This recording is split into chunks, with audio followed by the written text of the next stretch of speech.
All right, what's up, guys? As usual, going to give everyone some time to join in.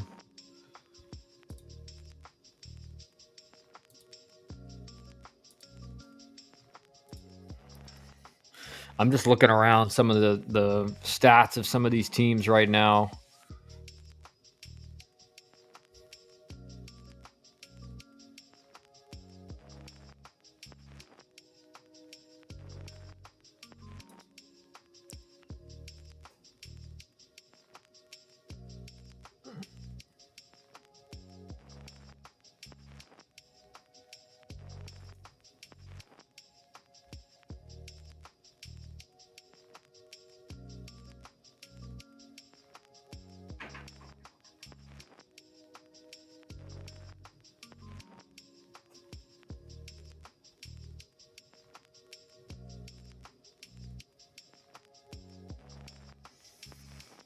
Looking at over Georgia's numbers right now.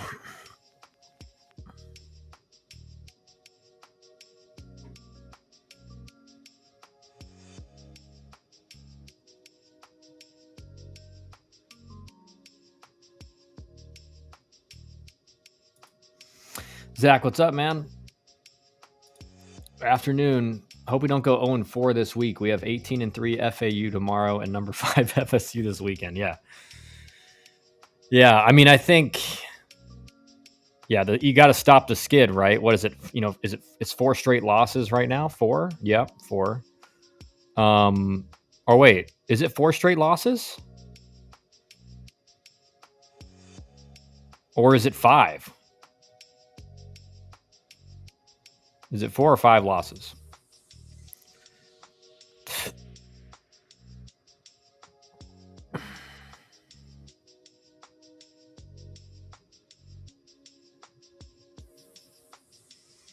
I'll tell you one thing, just looking at Georgia's numbers. The one thing that's really impressive, I know it's 6 out of 7. I know you lost 2 or 3 to UConn. You lost midweek, and then you got swept. But was it okay? It's 4 because you won Sunday, okay, against UConn. Yeah, so I mean, the thing is about a sweep, like a losing streak, is you just want to, what's your call on UGA versus Florida next weekend? Is it? Let me check the schedule. I want to see if where is it at. I want to say it's at Georgia. Let me see. No, it's in Gainesville. Oh man, I think. Listen, I think you're gonna like Sully's a heck of a coach, right? And I think I go Florida 2 out of 3 because they got swept in Knoxville. And again, I think Sully. That's not to say when I say this, it's just like a gut feeling, right? I think Georgia has probably the best power hitting team in the country, them in Tennessee. So it's just a matter of can Florida pitch? And they're going to be at home. This is Georgia, Florida, a massive rivalry. So it's going to be packed with Gators fans, which is a massive advantage. Like I've told you guys 100 times, home field advantage in conference is way bigger than people give it credit. Way bigger. And so it's a huge advantage to be playing in Gainesville. Again, if this is in Athens, I'm saying 2 or 3 Georgia. But because it's in Gainesville, I'm probably going to say 2 or 3 Florida. I could be totally wrong. So it's going to be a close matchup, right? It's going to be a marginal difference, I think. But I just think in Gainesville, it's a tough series to win. And again, Florida, yeah, they got swept by Tennessee, but Tennessee's the best team in the country, head and shoulders, I think, best team in the country. It's they are the clear number one. It's not like there's 2 or 3 or 4 teams that are vying for it right now. They are head and shoulders above everyone. So the fact that Florida got swept in Knoxville, I don't take it as nearly as bad as even and we'll go over the rankings, but I D1 baseball, they dropped pretty 7 or 8 spots on D1 baseball. I thought that was a little rough. Just because again, that Tennessee isn't a lot of years, the number one team could be 3 or 4 teams. And it could end up being like that. But right now, to me, Tennessee is like the for sure number one team by a large margin. Their pitching is completely elite. Their offense is completely elite. Their defense, we'll look at it, has been really good. And we'll look at the numbers real quick and just see how elite or not the defense has been. But Tennessee has played like a lot of really good teams, and they have just dominated. All right, so we're looking just at the defensive numbers for Tennessee.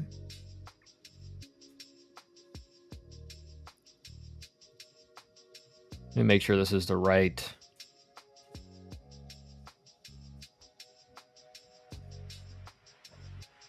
They have 19 errors. They're fielding 971, which is solid. It's not elite, but it's solid.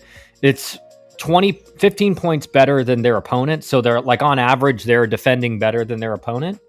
So again, like when you couple that with elite offense, they're OPSing. Listen, after facing Florida, who's a top probably 6 or 7 team, 5 team in the country, they're OPSing 1135.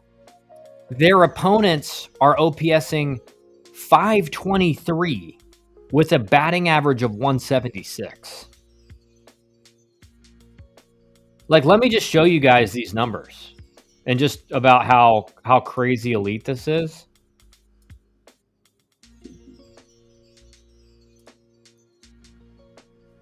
And I'll take the chat down so you guys can see. Like, look at these numbers. They've got 53 home runs in 20 games. So they're hitting like 2.5 home runs a game. They have 3 guys hitting over 400. The rest of their lineup is 344, 341, 324, 313, 286. So again, I mean, these numbers are just insane. Look at their walks to strikeouts. 155 walks to 136 strikeouts. So this team is dropping nukes.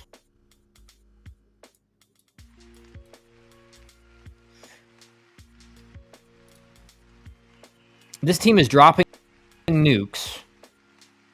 They don't strike out. They walk a ton. They have 21 stolen bases too, but again, like you're not even going to try to run a lot when your offense is doing this.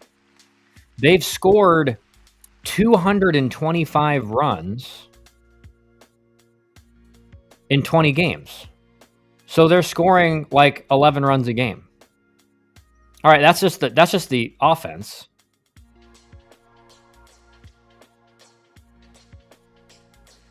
And again, we talked about this last night a little bit, but like Tennessee, one of the things that goes really, and again, people involved in college baseball and have been around the game, they know this, but the thing that Tennessee, what Vitello has done, Josh Elander has done, Frank Anderson has done, Luke Bonfield has done, and 2 of those guys are my former teammates, like they are recruiting dogs. Like they're recruiting guys, and this is part of their training. This is part of their, like these guys show up from different programs out of the portal. They show up from high school, and they are killing it. They're turning into like the toughest dude on every other team, on everyone else's team. So again, like you guys see the talent and you're like, oh, they're just way more talented. It's like, yeah, they're getting the best guys, but they're turning them into like mentally tough juggernauts. Like these guys are not fake tough like you see all around college baseball now. You see all these dudes that are just fake tough. These guys are actually tough, right? And that comes down to how you handle them in the fall, how you coach them in the fall, the preseason, in weight training, in conditioning. Do you put them in situations where they can prove they're tough? And you're seeing that disappear more over the more and more in college baseball. You have a lot of fake tough guys. UT is men playing boys so much better. And again, part of that is like Tennessee, don't get me wrong, like they probably are the most talented team, but they're not like talent-wise. If you look at like Florida or Arkansas or Florida State, like schools like that, they're not like way more talented, but they maximize the talent they get because they're turning these dudes into actually mentally tough guys. No, Kyle, they are averaging 20 runs per game. Canes, I went to Georgia Tech. I know math. 225 runs in 20 games is like 11 runs per game. And I got Zach backing me up. Zach says, Canes has me on the Elander to Miami train. I mean, listen, that would be a unbelievable hire, I think, for you guys if Miami ever decides to make a change. So that's all I can say, right? Canes, they're averaging 11.25 runs per game. Thank you, Zach, for the backup. Buck. Levi Clark, who was a top high school player coming out and likely first-round pick, really wanted to play at Tennessee, so pick them over the draft. And again, like that's what players want. And Drew Burress said this about James Ramsey and why he chose Georgia Tech over a lot of the offers he had. He said, I know that James Ramsey and Danny Hall have just turned out professional hitters for a long time. And that's one thing you can also say about James Ramsey. It's proof of how good of a hitting coach he is. Just look at the guys that have come out of there under his tutelage that have gone pro. And not just gone pro, but are playing in the big leagues now. Like Justin Henry Malloy is a great example. Right? It's like when you're turning out professional hitters, but dudes that make it to the big leagues pretty quick, it's because, I mean, you know what you're doing. So let's look at these pitching numbers. Zach, when you really break down the stats, it's stupid how good they are. Yeah, it's stupid because now they've played an SEC conference against a top team in the SEC. So these numbers are becoming more and more legit, and they're still outrageous. So Liam Doyle, he's got a .64 whip, right? Frank Anderson, they don't walk guys. And if you walk guys, you don't pitch for Frank Anderson.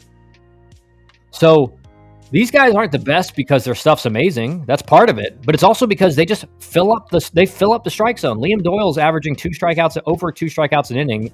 He's given up 9 hits in 25 innings and 7 walks. Like, good luck. Marcus Phillips, he's got a 1 ERA, a .85 whip, 26 innings, 15 hits, 7 walks, 32 strikeouts. Like, these guys are studs. And I think, and Tennessee's been kind of selective with who they're throwing on Sunday. They've mixed it up a little bit, but those guys have had success too. But look at these numbers as a staff. 1.72 ERA as a staff, a .94 whip as a staff. Like, they don't give up base runners. They have a 1.76 opponent batting average. Their batting average is basically almost twice what the opponent's batting average is. You're not going to beat them. You're just not going to beat them. So let's look at the new rankings. And like I predicted last night, I think Alan said earlier, I'll pull up the chat back up.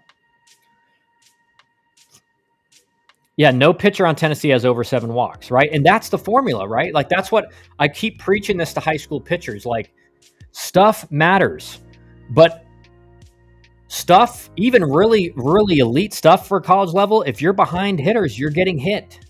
You're getting hit. And so stuff is great. Stuff is a good predictor of how much success you can have. But if you can't command it, you're not going to have the success nearly as high as you can.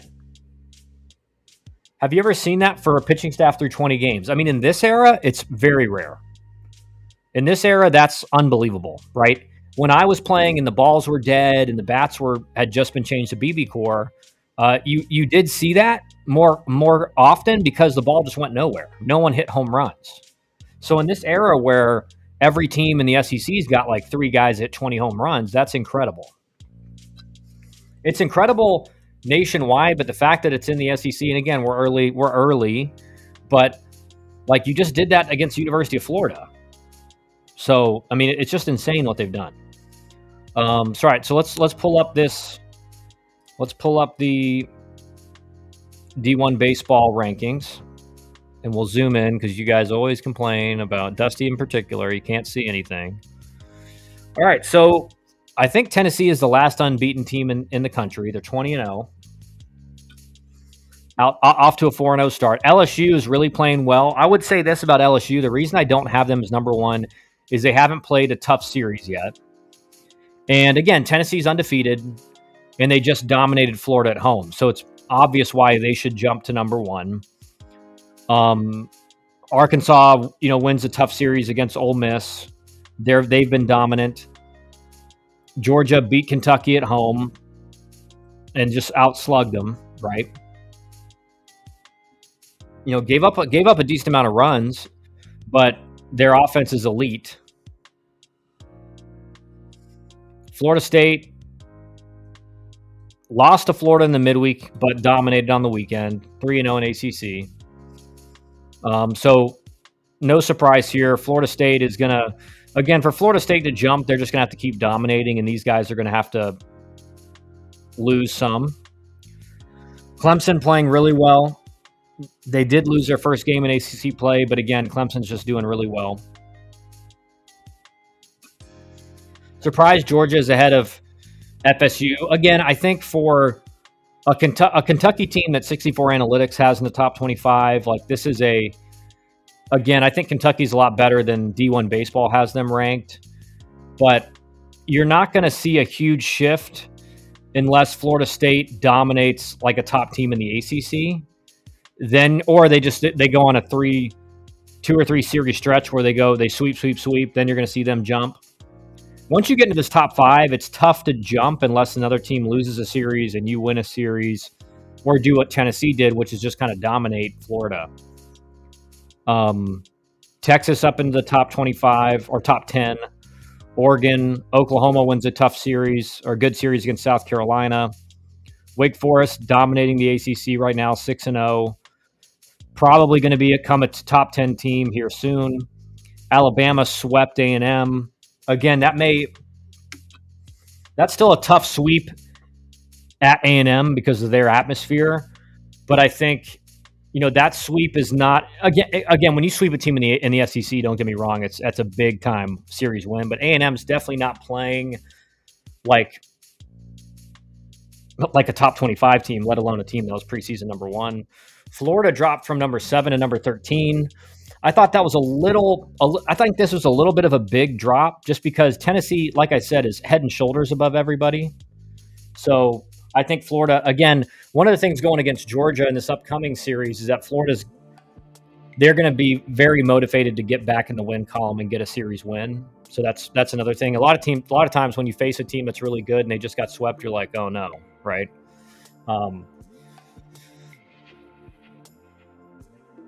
Real rankings, 64 Analytics. Surprised Georgia's ahead of FSU. Who are a couple teams you think should be ranked? We'll get into that once we get through these. Stanford, again, sweeps on the weekend. They're just dominating the ACC right now.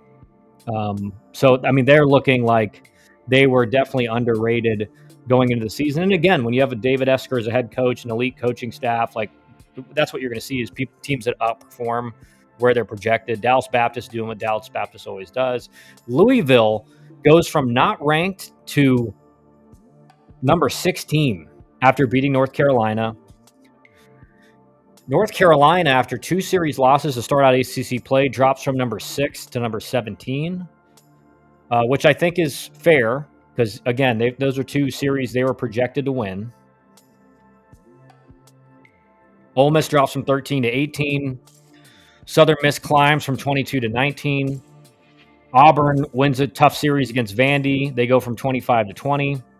Santa Barbara drops after losing the series to Hawaii from 15 to 21. Vanderbilt drops after losing to Auburn. Virginia stays the same, right? They beat Cal, but again, they're supposed to beat them, so you don't see them go up. Carolina has a great weekend against Georgia Southern. They stay at 24 though. And then Troy goes 2-2 on the weekend. Or on the week, so they dropped from 21 to 25. A&M drops totally out. The only team to drop out was A&M, so only 1 spot was filled from the top 25. I do think right outside of here, you got Georgia Tech, I think Georgia Tech's probably in that 26 range right now, or 27. I think Kentucky's really close even after losing to Georgia. So I think there's some teams that are right on the bubble here that with any movement from these bottom 5 teams in the top 25, you could see a couple teams enter this coming weekend. Again, Georgia Tech faces Notre Dame this weekend in South Bend. So if they can win the series against Notre Dame, I think they probably find a way into this top 25. But let's look at 64 Analytics.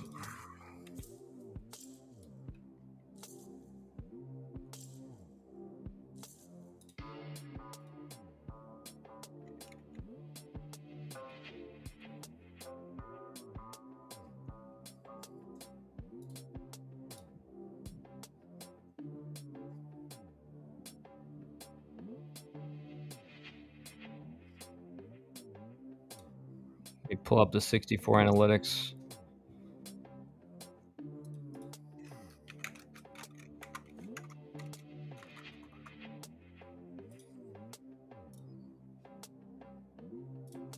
All right. All right, so 64 Analytics with their second week of the top 25. This is where they have it. Tennessee at number 1, obviously. And I think they even mentioned here that Tennessee is currently number 1 in our metrics by a sizable margin. And it's like I said, like they've just been head and shoulders above everyone right now. Big jump for Louisville. I really like the team Louisville has. Not sure about Louisville pitching, but they can mash. They do have a very good Friday starter. That big kid who hit the 450-foot home run has massive power. Yeah, I think Louisville, again, like you have an elite head coach, Dan McDonnell, who has had a lot of offers from SEC programs over the last couple seasons, and he's stuck with Louisville. So no surprise they're performing better than people thought. Wake Forest at number 2. They're number 11 in D1 baseball. Wake Forest at number 2. And again, they've been dominant in the ACC. Like they're undefeated. And their offense has been amazing. Their pitching staff has been amazing. So, I think Wake Forest at the end of the year, like it's a for sure top 10 team and maybe even higher. LSU at 3, Arkansas at 4. These aren't much different than where they're at right now. Florida State, exact same spot as they are in D1. Alabama at number 6, right? And Alabama's been really good so far in the year. Florida didn't really drop that much. They're still at number 7 even after a series sweep. Clemson at number 8. Georgia at 9. Texas at 10. UNC, even after losing their first 2 series in the ACC, they're at 11. Auburn at 12. UCF at 13. Oregon, Oklahoma. Kentucky, again, way more highly rated just based on the metrics than in D1 Baseball's rankings. Florida Atlantic at 17. Western Kentucky at 18, which is obviously a big surprise. Oregon State at 19. Kansas at 20. Southeast Louisiana, I believe, at 21. West Virginia at 22. Vandy 23. Georgia Tech at 24. Ole Miss at 25. So again, Georgia Tech, I think for D1 baseball, is right on the bubble of the top 25. If they win the series against Notre Dame, they're probably in the top 25. And here's Canes. The road gets even tougher for us this weekend. We have to play number 5 and 17 this week.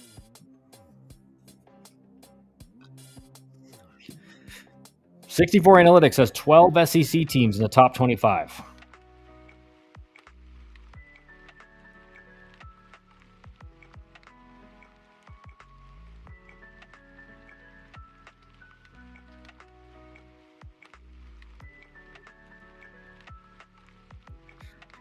Happy Monday. Can't get more accurate than this list. Let's have a week. Week 5 ACC power rankings according to Nicholas Dioli.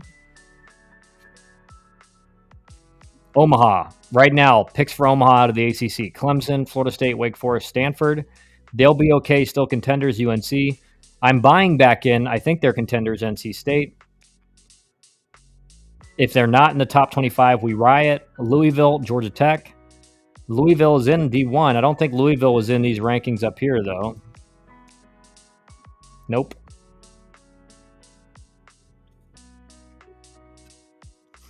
Cal made these teams very confusing for me. Duke and Virginia, exactly right. Again, Virginia was the number 2 team preseason. So we've seen the number 1 and number 2 teams preseason. Almost both of them are out of the top 25 now. And Duke again was number 9, I believe, and they're out of the top 25 and just have not played well. Thought they were dead. They're zombies and make things confusing for me. Cal. Griffin Hughes rocks, would run through a wall for him. Miami. They're all the same. Notre Dame, Virginia Tech, BC, Pitt. I don't agree with VT in this grouping. I think VT is better than this. I think VT is kind of up to one of these areas. And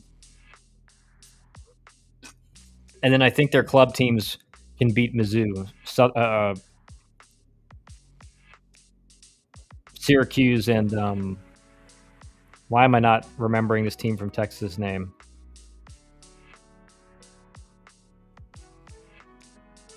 Why am I forgetting this? They won the ACC,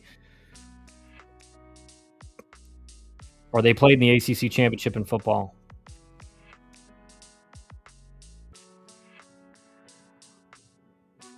SMU. Why am I blanking on this?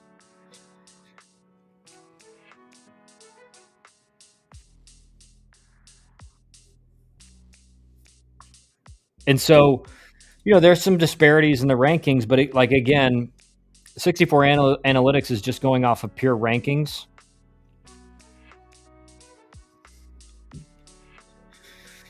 But there's a clear number 1, and it's D1 baseball, right? D1 baseball. Tennessee. Tennessee is just unbelievable right now. And again, I think most people thought Tennessee was going to win against Florida, but it wasn't just that they swept. It was just that they really were in control the entire time.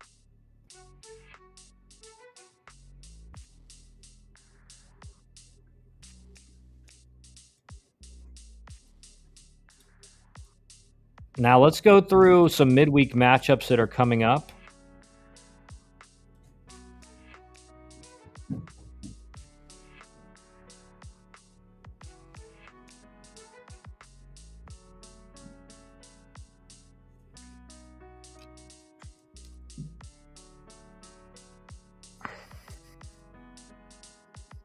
All right, let's pull up these.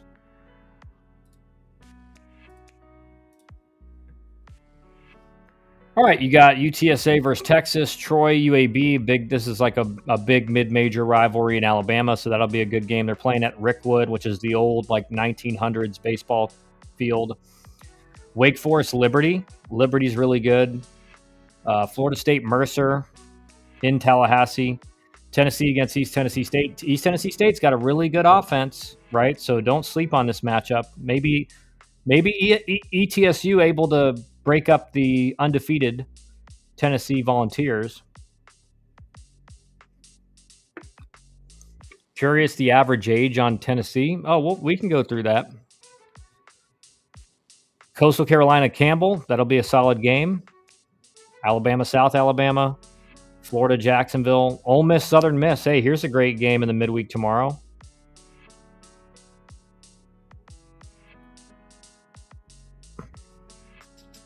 Let's go to the ACC.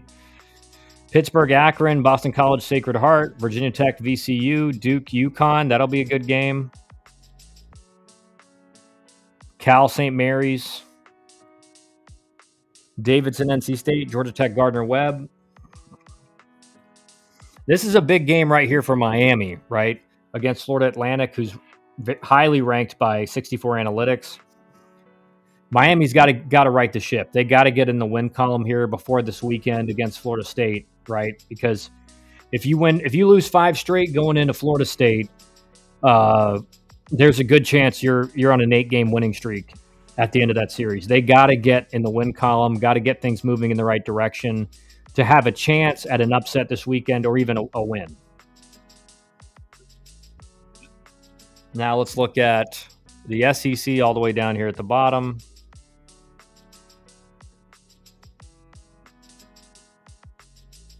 South Carolina, College of Charleston, a little South Carolina matchup. A&M versus A&M Corpus Christi. Again, like you just want to see the A&M. The thing is, A&M has their offense has really only showed up against subpar competition. If you look through their game history, they're 10-9 on the season, which is just incredible to think about. But the A&M's offense has got to get going. Their pitching has done really well. Their offense has just been anemic. So, maybe this is a game they can get their offense going. But again, it's like they should put up 10 runs against A&M Corpus Christi. So we have to wait and see. Again, this is like the marquee matchup of the midweek Southern Miss Ole Miss.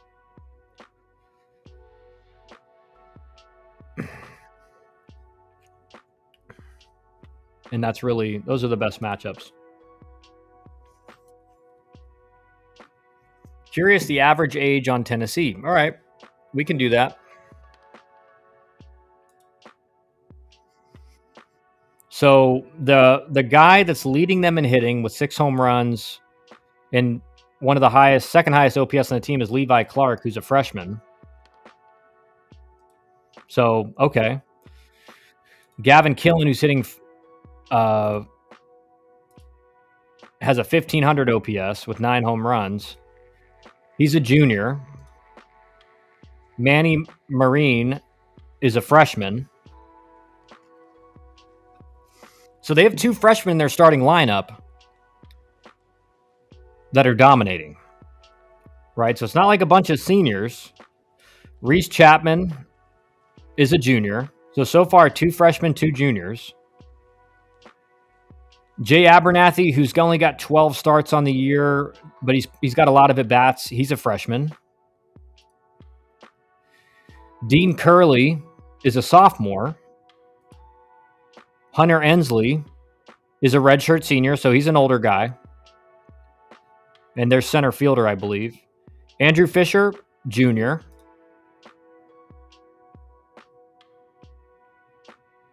Dalton Bargo, junior. And then the only other guy with more than 10 starts is Cannon Peebles, who's a junior.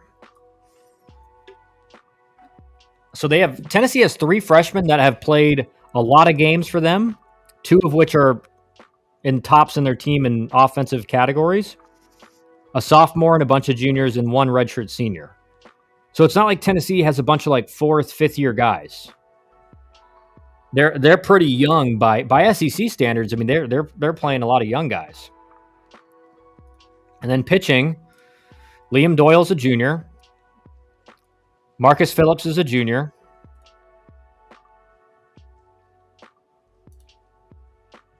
Dylan Loy is a sophomore. Nate Snead is a junior. Tegan Coons is a freshman. Austin Breedlove is a junior. Thomas Crabtree is a sophomore. Braden Sharp is a redshirt freshman. So Tennessee, I think Tennessee is not nearly as old as I think people think. If you look at UGA, for example, they have a lot of senior 5th year guys that are just bulldozing the SEC offensively. But Tennessee's not that old. I mean, they're pretty young for the number 1 team in the country. So Barksdale, I hope that answers your question. They're not very old, right? They have a lot of freshmen getting meaningful at bats. They have a lot of juniors pitching for them. Freshmen or 2 mixed in, sophomores mixed in.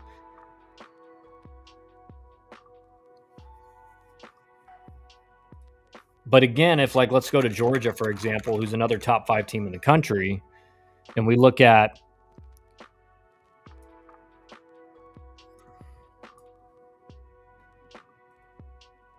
kind of what their players look like.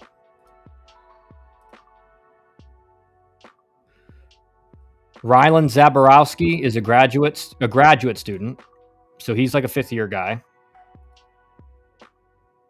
Robbie Burnett, senior. Hunter Henry, Sr.,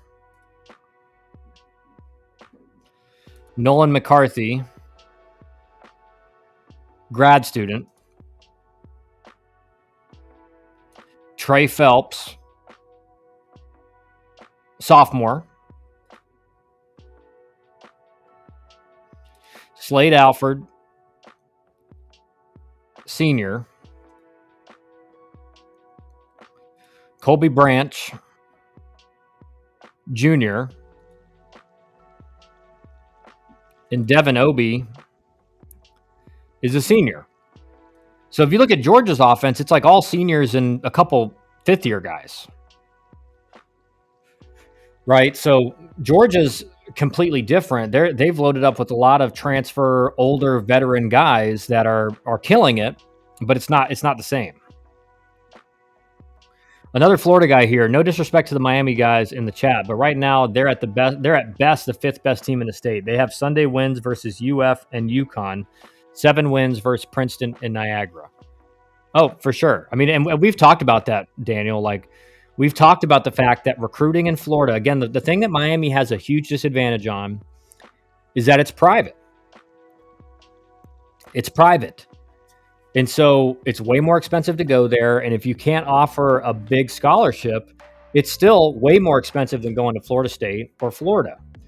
And you add UCF into the mix. You add FAU into the mix. And a lot of the other really good mid-majors in Florida, like Florida International, Stetson, Florida Gulf Coast. Like, there's just so many options in the state of Florida with really good baseball programs. And when you see, and again, one of the things I've said since these, the portal change and everything like that is the schools that have been hurt by the portal and hurt by all these changes have been the private schools and the high academic schools. And Miami kind of fits into that, like pretty high academic, not crazy high. It's not like Georgia Tech or Duke or Wake Forest or anything like that, but it's still, a higher academic school, and it's private. So if you have one of those two, if you're in one of those two categories, you've been hurt by a lot of these changes, because it's just way more affordable to go to a public school that doesn't have big academic requirements and doesn't scare players away because of the academics.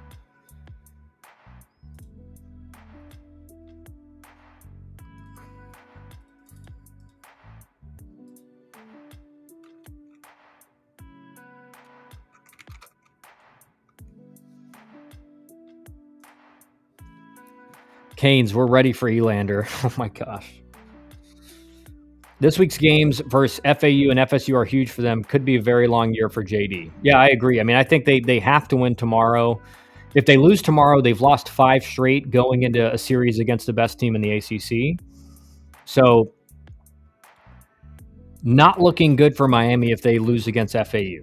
They have got to get back in the win column, because now when you get swept by Wake, if you're going to have a chance, and again, anything can happen, but just like looking at the schedule, if they don't win one of these next 2 series against Florida State or UNC, at best, they're 2-7 or 2-8 in ACC play. Or sorry, 2-7 in ACC play. And then the path becomes way harder, right? Because you have to win some series. You have to probably get a sweep in there to get to like that 15-15 marker. Again, if you're 2-7, you got to go 13-8 the remaining slate of ACC play. So it's, again, if Miami can steal a series here in the next 2 weekends and then just not get swept again, they're in a much better position. But it's going to be difficult. Very difficult. Come home to us, Mr. Elander. I don't know about home. He's from Texas. So.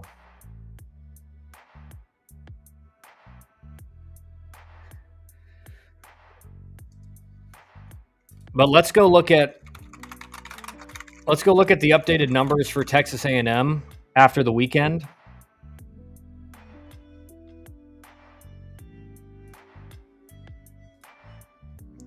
Dusty, you know when we go live every day, bro. Come on, man. It's not an excuse. Dusty, are you surprised that Georgia Tech didn't inch into the top 25 this week? Or you felt like they had to sweep Pitt to get into the top 25?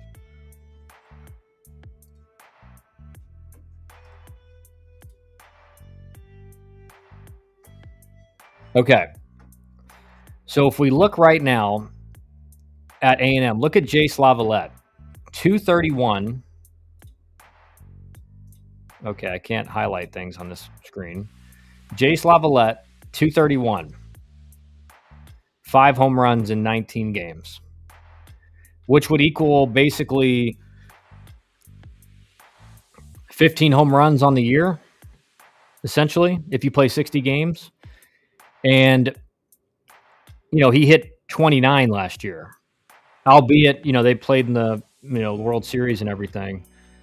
But still, that's a lot different than what he did last year. I think if they swept Pitt, they're definitely in, but wouldn't have been surprised if they were 24, 25. Yeah, and only one team, A&M, was the only team to drop out of the top 25, so that had an impact.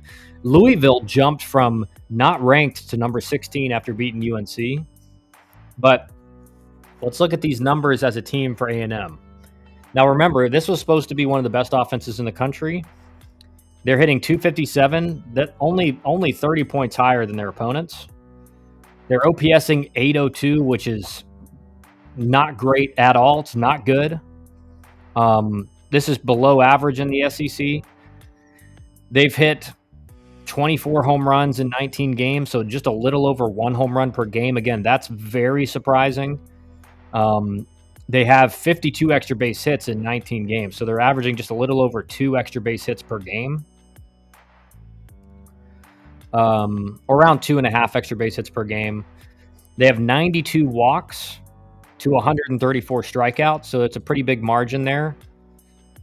And again, their on base percentage as a team is 373. They're slugging only 429 as a team. So this team is, and then if we look at, they have 17 stolen bases, so they're not doing much there. They're not hitting for power, and they're not getting on base.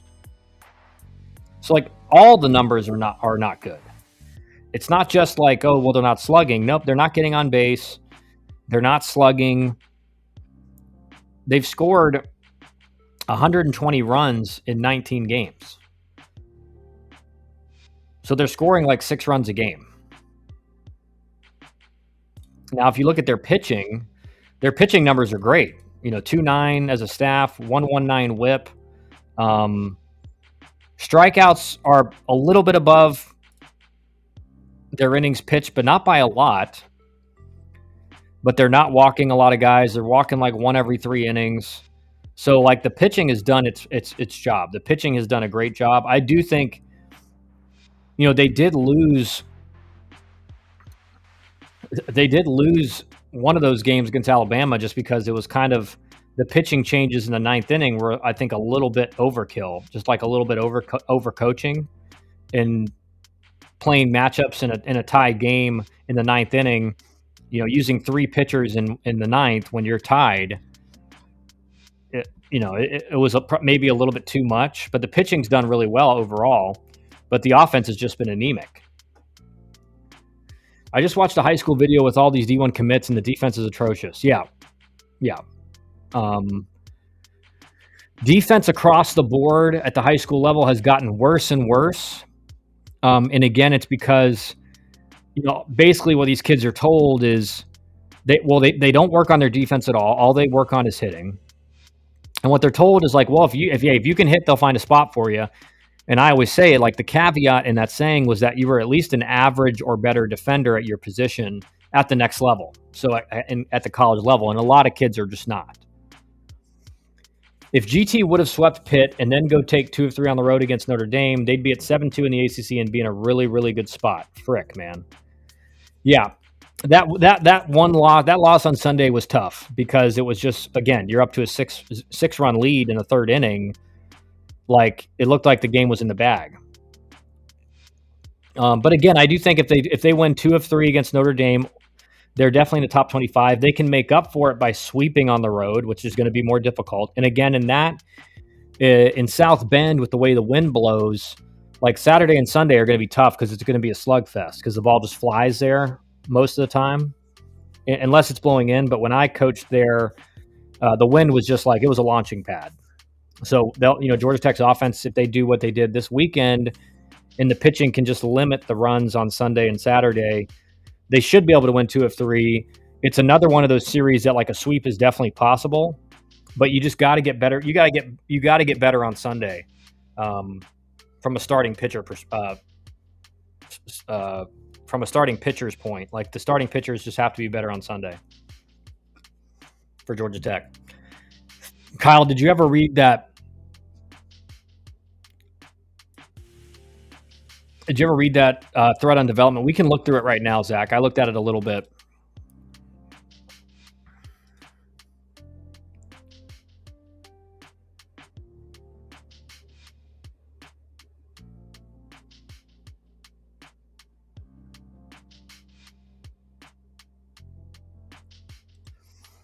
That's not making up for it. Those have to be sweeps if you want to host. No, I agree. I just think if you looked at those 2 series, you think they have a better chance at sweeping Pitt, just because it's at home. But you're right, like that's still a loss that you can't get back, and should have been a W. So you're right that it doesn't make up for it. You're right. Loser mentality. No, I'm a realistic optimist. So I try to look at the optimistic side on the realistic side.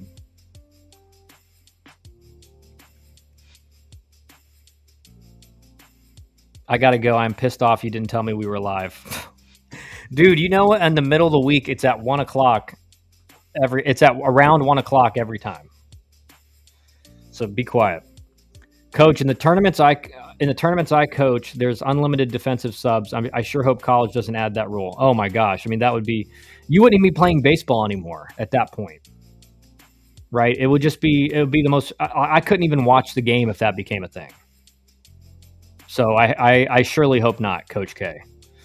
All right, so let's look at this Twitter thread that Zach sent me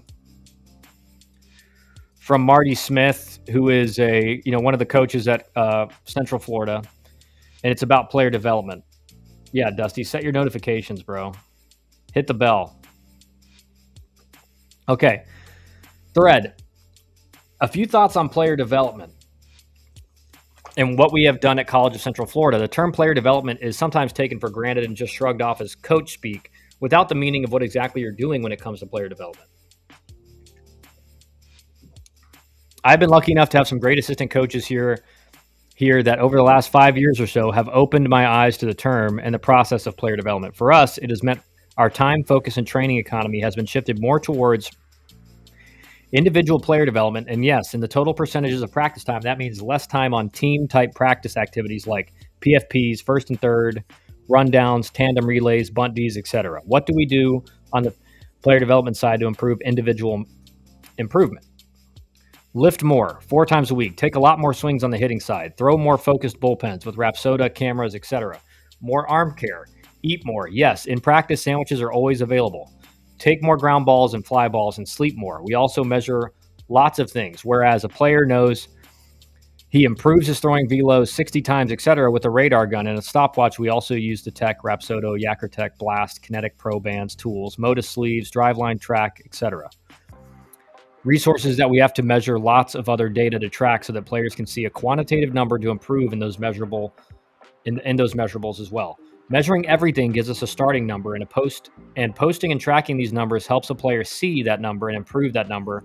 Those numbers also include a movement screen on every player the first few days they are here. That gives us a starting point on how every player's body moves and whether he is limited in areas, whether or not we can correct areas, and if not, help us coach him accordingly. Yes, these are measurable and possibly improvable too. Yes, all of these things to improve the individual player take time, and unfortunately that time comes from somewhere, and for us that is the team practice type drills. You know, those drills that are really important but just don't happen. Don't happen that often. There have been many years that we work on rundowns, first and third D, bunt Ds twice a week, and they happen less than 5 times total a season. And you can still screw 2 of those things up. In trying to keep practice from 2.5 to 3.5 hours a day, something has to go. The individual player since 2016-ish, we have the individual player since 2016-ish, we have made a conscious decision to improve the individual player. Yes, more than the team. Has the team suffered? No, just the opposite. We have spent several weeks as the number one ranked team in NJCAA Division I baseball polls, and the majority of time in the NJCAA top 20 over the last several years, including the best cumulative record we've ever had over a 3-year span in the history of the program. Also, we hadn't spent more than 2 weeks in the top 20 over the previous 15 years. So basically, the emphasis on improving the player has not come at the expense of winning more games. It has done just the opposite, winning 133 games over the last 3 years. But that's not even the coolest thing. The coolest thing, our players have gotten better, a lot better. More draft picks, more free agent signees, more Division I signees, more overall signees continuing their baseball playing future, and more games won. See below for last year's guys that are moving on. Logan Adams, NC State, Troy Britz, Georgia Southern, Alfredo Carabello, Rollins College. You guys can read the rest. But again, it just shows that. So just to wrap up, I was absolutely hoarse for a long time. Didn't focus on player improvement, then switched to more PD type philosophy. And now we've won some games and our guys get to sleep more and eat more during practice. And it's pretty cool as I get to sit there and hopefully watch our guy, Big Nate, come in and pump 98 to 100.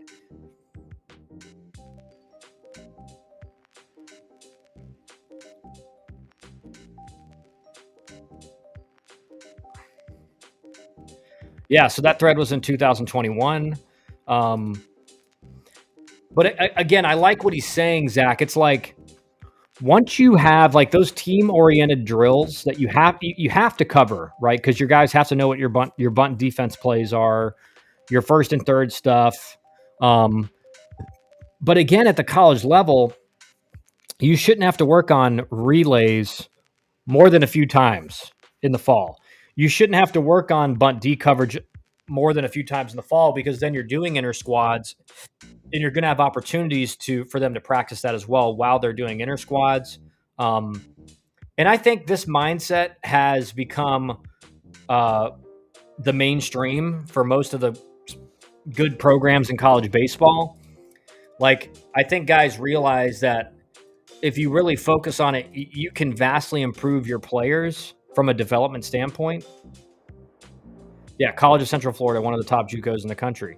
So, again, it's like this is happening all over college baseball. Now, the question is, do your coaches know how to utilize that tech in the right way? Because just saying that, yeah, we're using this tech and we're using all this stuff to develop you doesn't really mean anything. Because there's plenty of schools that have access to that technology and you don't see the improvement from their players.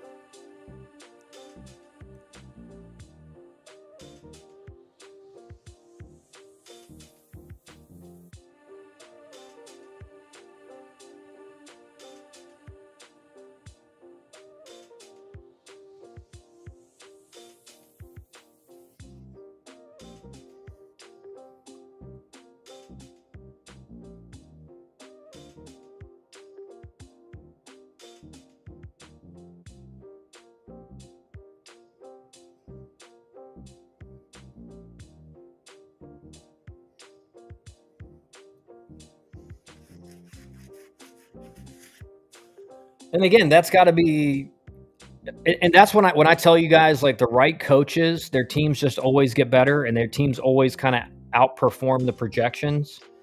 Like that's the common denominator is that they are all in on individual player development because you can't treat every player the same. You can't just cookie cutter an approach or cookie cutter a swing and apply it to every player because it's just not going to work for every player. It's not going to work for the majority of players. So the teams that you see every year, the assistant coaches that are bought into this, their players always get better. And you can even say that about Tennessee, right? Like Tennessee, everyone knew they were going to be really good this year. Now, last year, they were picked to be, they were preseason like bottom of the top 25. And they ended up being the best team in the country, right?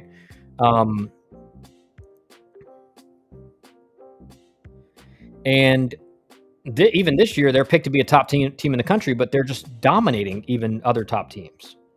So like it goes all the way up the ladder. It's not just about teams that are like, they're picked to be outside of the top 25 and then they really overperform. It's even the elite teams. Do they overperform even what they're expected to be?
University of Tennessee was unstoppable in 22 as well, but then lost to Notre Dame in the Super. No, they didn't lose to Notre Dame in the Super. They beat Notre Dame in the Super. They just didn't win the World Series. But that was the team everyone thought was like one of the best teams ever in college baseball. They still made the College World Series, but they just didn't win it all. If I'm pretty sure they made it to the World Series.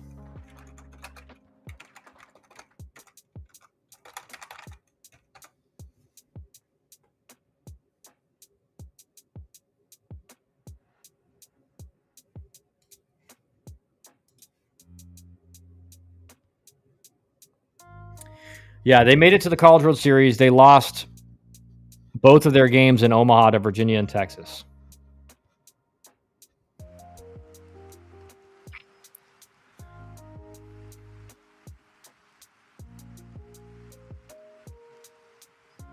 In 2022.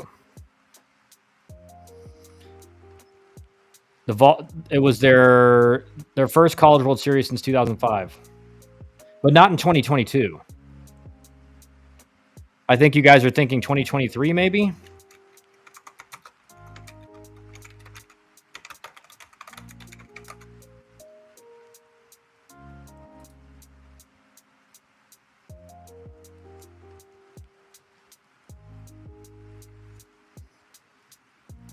Yeah, in 20...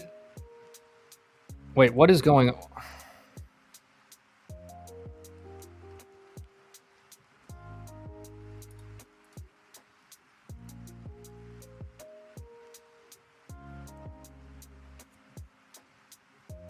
Okay, this article's messed up.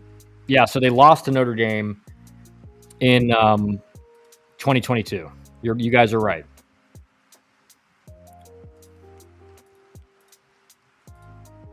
And again, that's just a good point of like what Link Jarrett was able to do at Notre Dame, right? Like Link Jarrett got there and Notre Dame all of a sudden was a team. They were like a really good team in the ACC, and then he left and Notre Dame hadn't been nearly as good. That series was really good, Buck. I don't know why on Wikipedia it had it. It was like it had the teams labeled incorrectly, but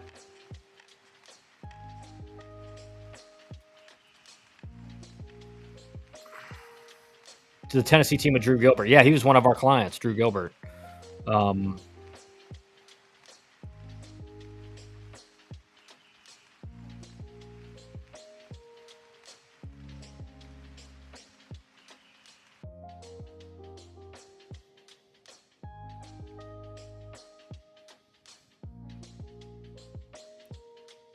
Yeah, you're right. It's Wikipedia. I shouldn't have trusted it.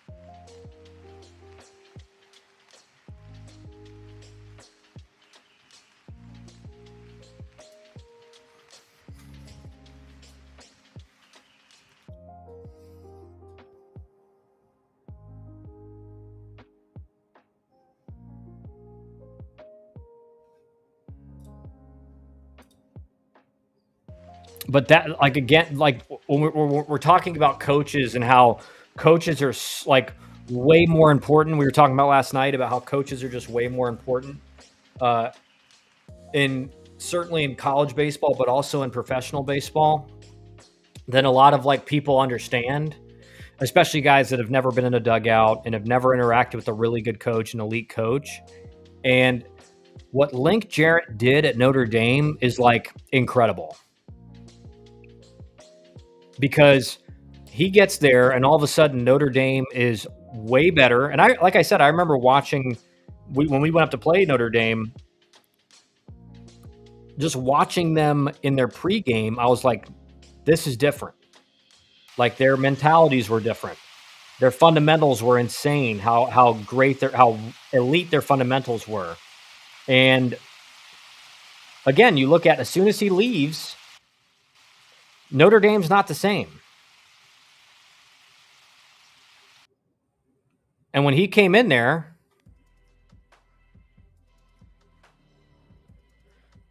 they weren't anywhere near what they were, and they haven't been anywhere near what they were since he left.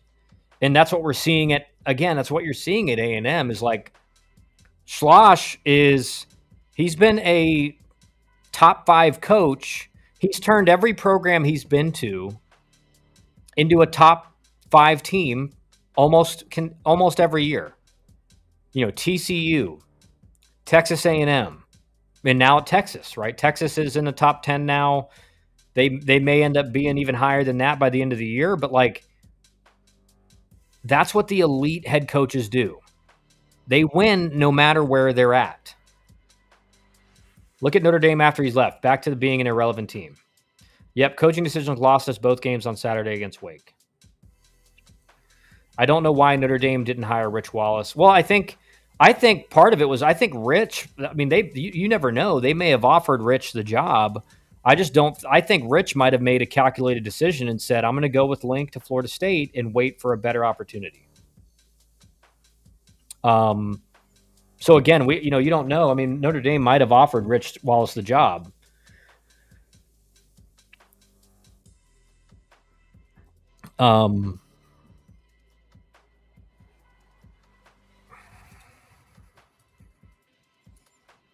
Like there's all like, that's the thing is like when you're talking about like teams like Missouri in the SEC and like Notre Dame, Boston College, Pitt in the ACC, there will be like, those schools can't just get the first guy on their list, because a lot of those guys are going to look at, all right, what kind of financial backing? One, how much are you going to pay me? Two, what are the expectations while I'm there? You know, if you're getting hired by Pitt and they're like, yeah, our expectations are Omaha, then you ask the question, okay, what kind of financial backing and support do I get from NIL, scholarship numbers, etc.? And if those numbers don't align with Omaha expectations, you don't take the job. Even if you're getting a 4-year deal and you're getting double the pay you were getting as an assistant or whatever it is. You're not going to be able to pull off those expectations. Now, again, if you're an elite head coach like Link Jarrett is and what he did at Notre Dame, maybe you can do it. But there's very few who can. Very few. Right? If you looked at the Notre Dame teams for Link Jarrett, like talent-wise, they were not more talented than almost every team they faced in the ACC. But they just executed their approaches.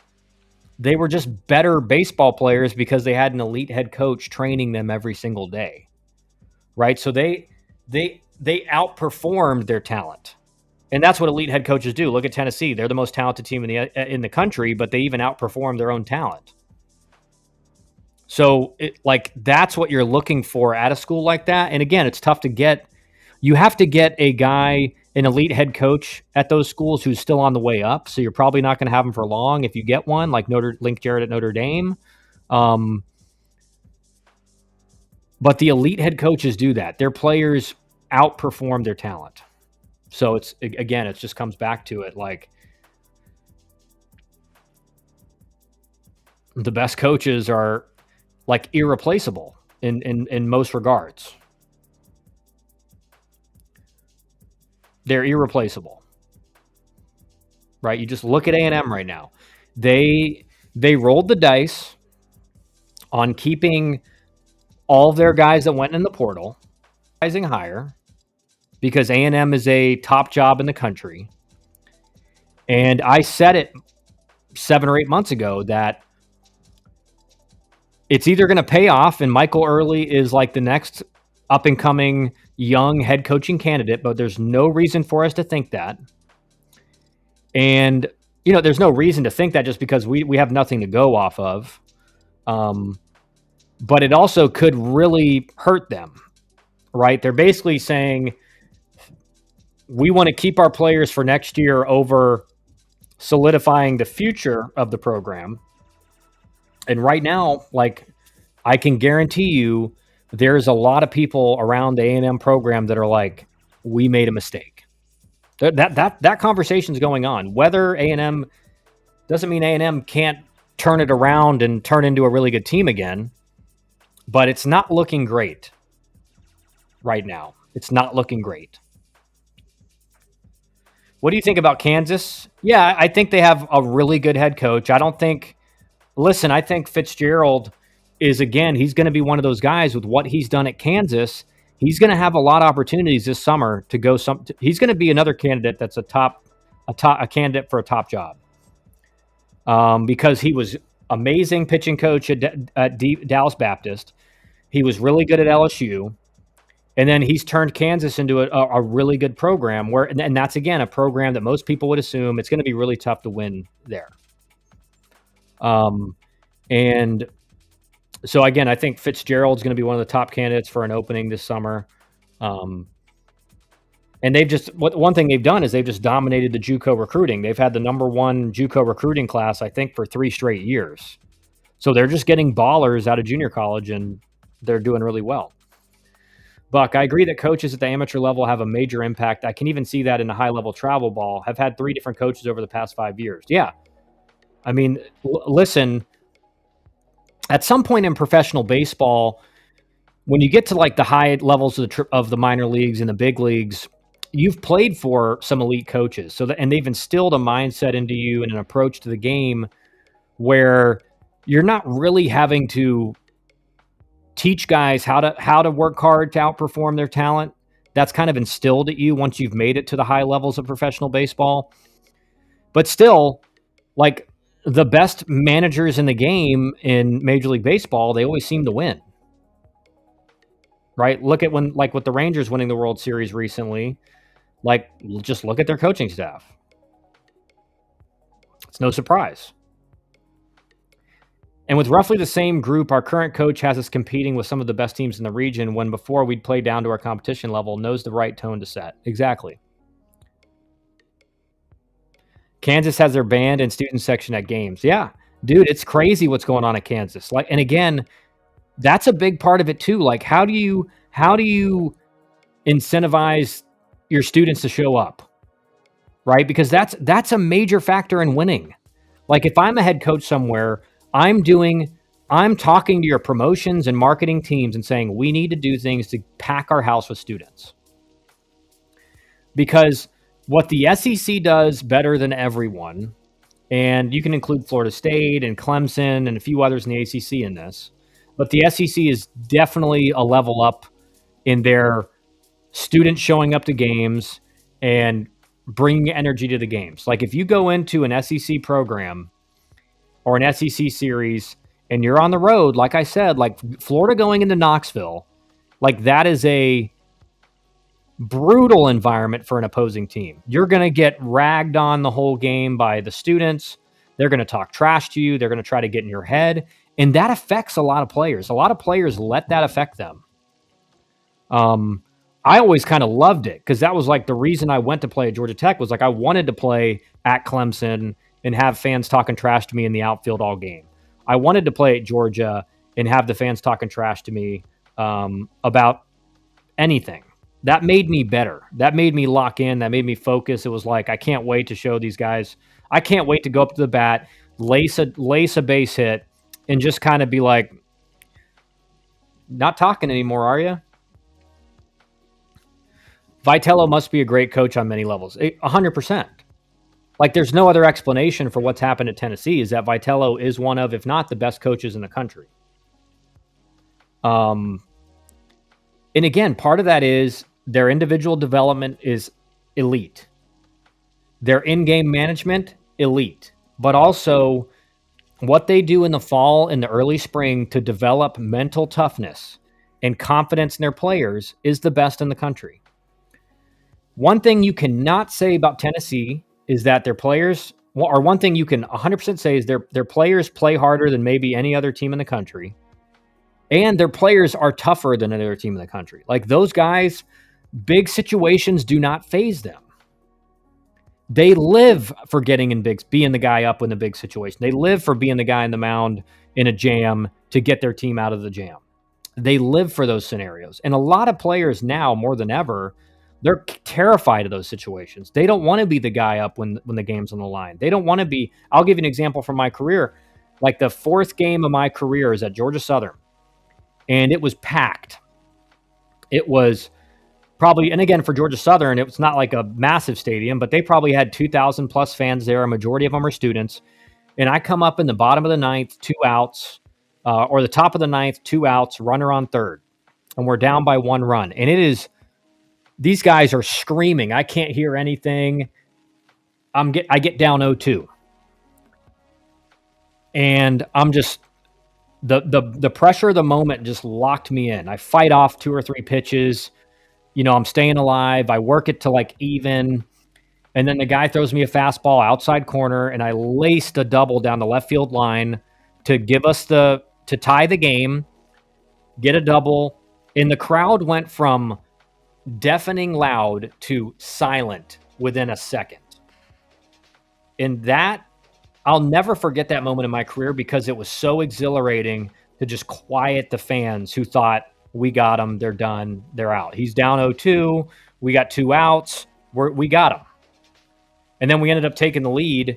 Unfortunately, our pitching staff ended up giving it up after that. But I'll never forget that moment. But there's so many guys in that moment, they're terrified. I was not scared at all. I knew what my approach was. I knew what my strengths were. I'm going to execute my approach. I'm going to fight and see what happens.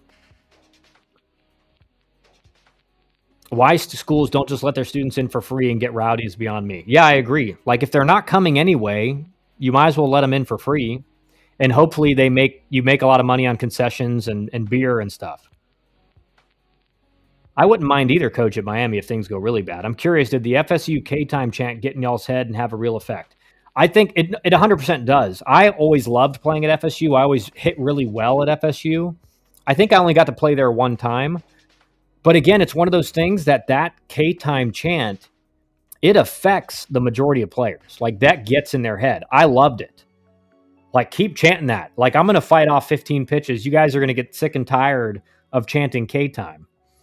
But it does affect the guys that aren't like the elite players with the really good mindsets and mental toughness. It affects those guys. They get down 0-2 and they're like, oh gosh, they're going to start chanting K-time and I'm going to strike out. Like, that's what goes through a lot of guys' minds. That's also a big part. Tony V isn't recruiting any mentally weak player. Yeah. Like, I think it's pretty obvious that, like, if you're mentally weak, you're not really doing anything on that team. You're not going to play. And again, you can recruit. Like, in recruiting, sometimes it's impossible to not recruit any mentally weak players, but you want it to be you want it to be the minority. And those guys are going to get weeded out. Like, the guys that can't make the times in conditioning when it's tough. Your teammates are going to get on you because they don't want to run extra because you're not making the time. But also, you can make guys even more mentally tough by how the standard you hold in practice, the standard you hold in weight training, the standard you hold in conditioning. Like, my first day on campus at Georgia Tech every year was a gut check day. It was like, and what I tell players this now that I work with, I say that day, what a lot of players get wrong is that coaches want to see who's in the best shape, who's coming into the fall in the best shape. No, that's not what it is. You can't be in good enough shape. At some point, every player on the team is going to be dying. What that day is for is to identify who are the guys that are tough and who are the guys that are weak. mentally. Who are the guys that, even though their body is dead, still get up, still make the time, even though their body's telling them to stop? And so that day, and I can tell you, it's a direct correlation between the guys who kept getting up and kept making the times, who were starters on the team, who were the best players on the team. And the guys who were mentally weak, who couldn't cut it, they didn't play. And if they did play, they were not one of the best players on the team. It's simple as that. Did you snort the lines when you got that hit to celebrate? No, I did not. We didn't do celebrations when we got hits because we acted like we had been there before, and we acted like, there was still game to be played. So yeah, I mean, there was no celebrations in college baseball, generally speaking, for the majority of players. Like, you hit a double, you just you were pumped up inside, but you weren't jumping up and down like a clown. And I'm not against the, like, you hit a double, do your little, like, whatever the team's doing. I think that's good for team camaraderie. Like, I'm fine with that. But again, I don't like it when you're down by 10 runs and you do it. It's like, let's we got to get some things going here. Elite mindset, amazing. All right, guys, I got to go. I will see you guys tomorrow.